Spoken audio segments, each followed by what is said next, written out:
Hello guys, ito na. Yan.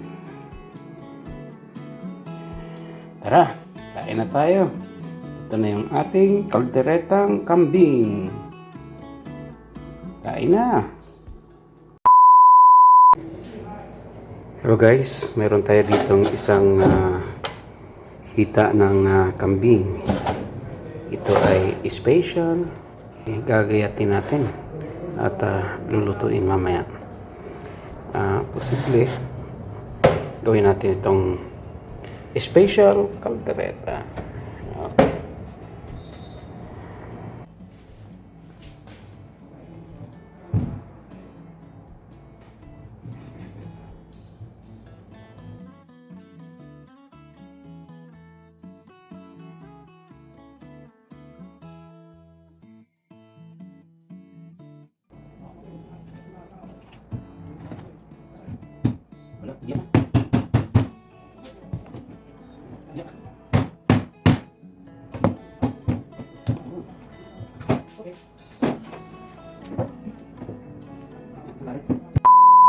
Ito na siya. Yan. Marami-rami din.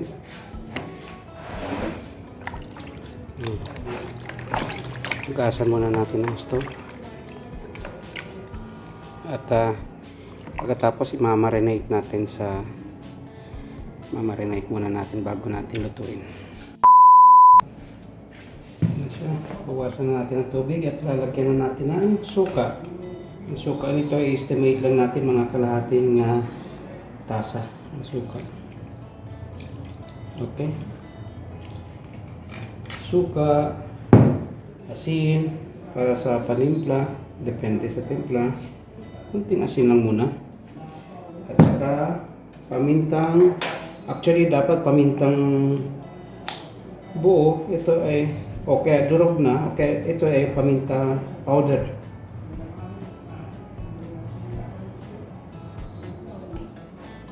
Pamintang powder na sa nest.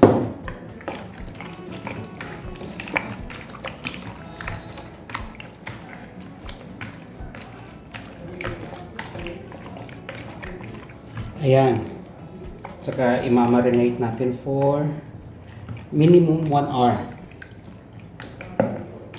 Saka bago natin siya igisa.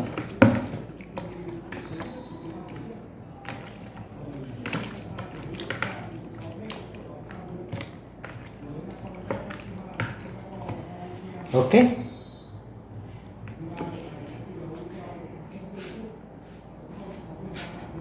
2,000 years later.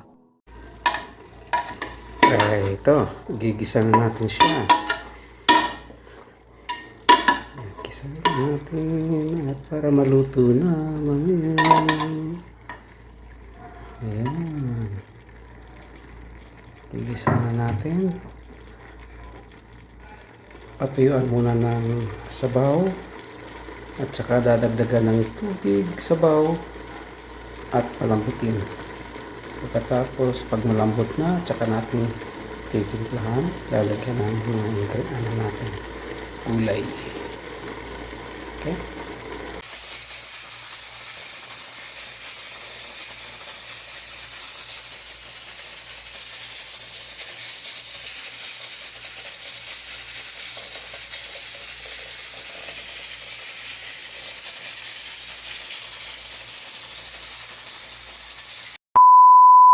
Okay. Kain na. Dito na yung kalderetang kambing. Yan, tikman na natin.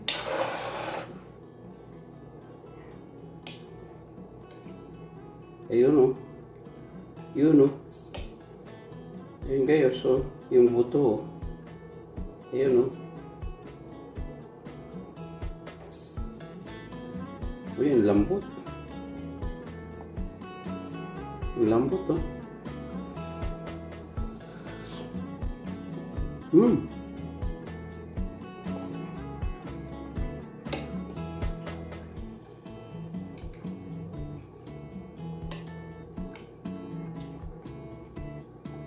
Suabe. Sarap.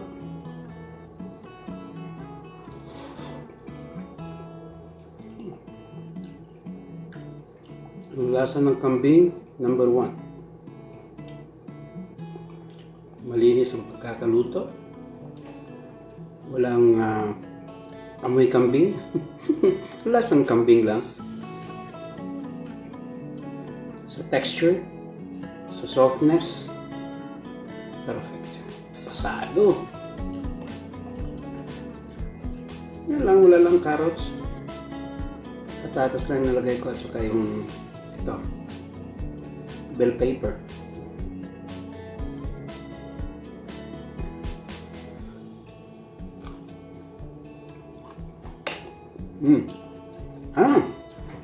Kain na.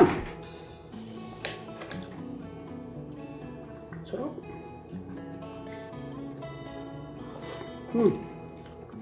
Kain ng kanin.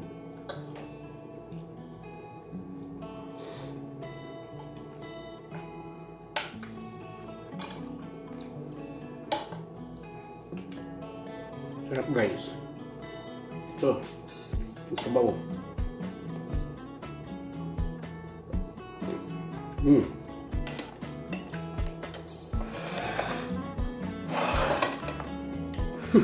Parang ayaw kong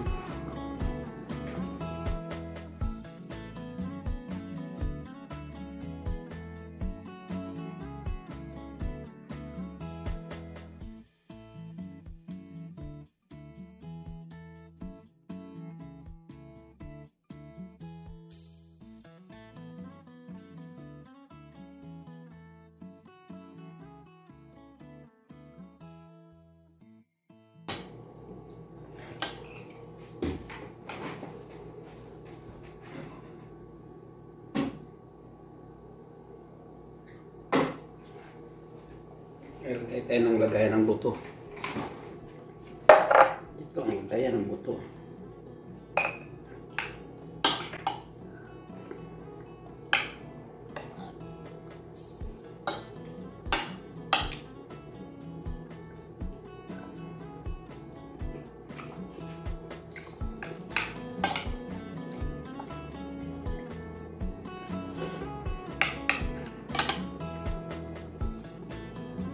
Guys, no?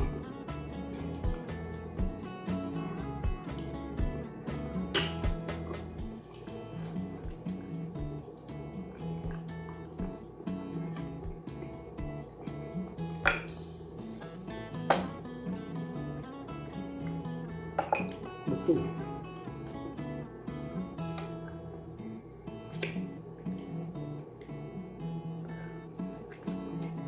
Sarap.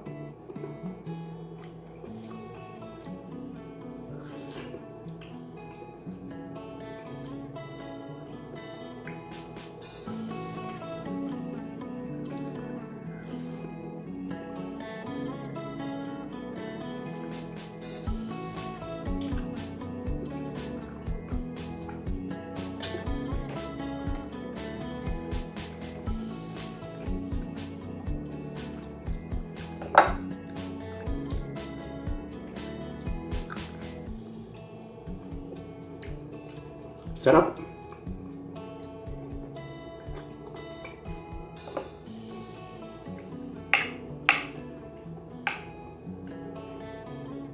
Naalala ko nung araw kapag si Uncle Naldo yung magluto. Kailan ba yun nung araw na nagkatay ng kambing? Kinaldereta nila.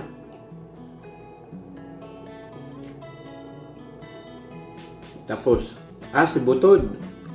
Butod pala. Tapos yung ulo at saka yung mga paa. Nako, nilaga. Pinalambot. Nilagyan ng sampalok. Sus! Grabe, swabing swabe. Hindi ko makalimutan yun. Tapos niluto ng Ronaldo yung yung laman. Kaldereta. Sus!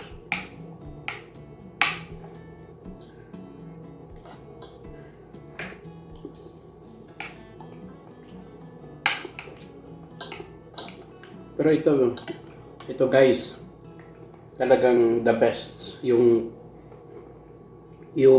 lasa ng karne ng kambing ng dito. Lasa talagang kakaiba.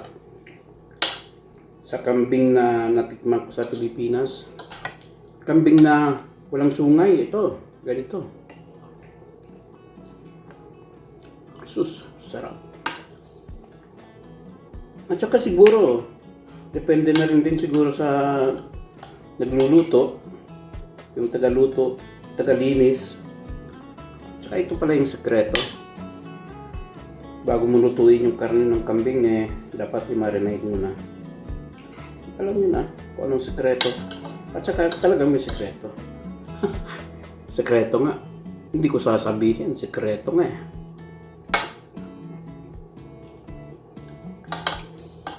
Dati, napakaselan ko sa pagkain ng sa ulam. Ayaw ko ng kambing, pero simula noon na nagluto si Ronaldo ng beretang kambing. Yun.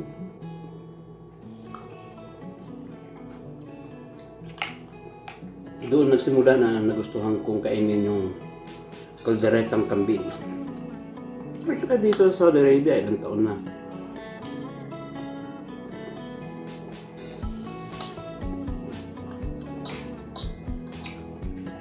Lalo na pag dati, madalas pa kami umorder sa restaurant sa Matam. Ang tawag dito ng restaurant, Matam.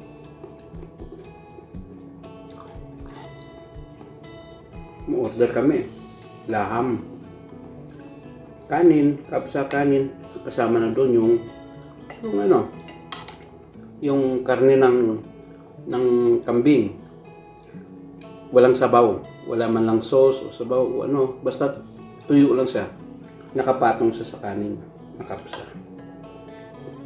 Laham ang tawag doon.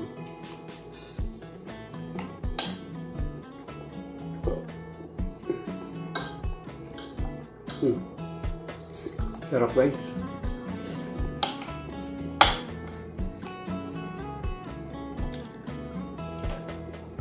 Alam nyo, parang ayaw kong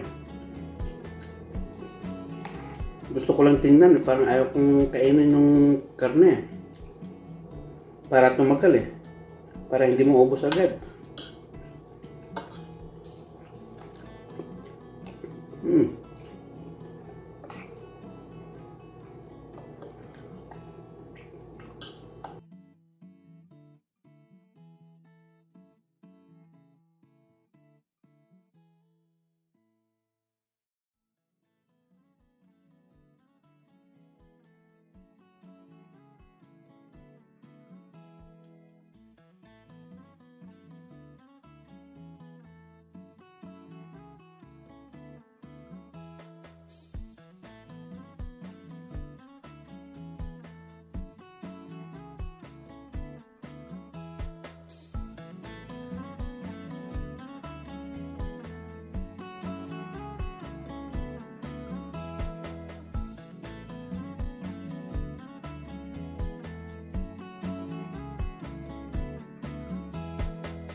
Ubos ang kanin ko.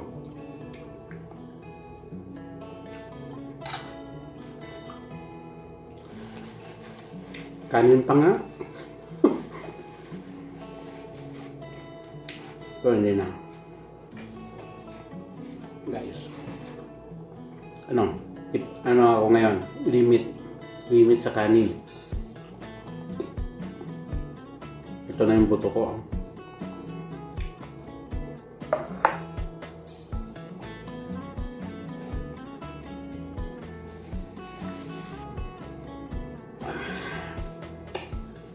Salamat. Thank you for watching at sa pag-subaybay sa aking video today. Have a nice day, everyone. Bye-bye. Busog much. See you to my next video. Bye.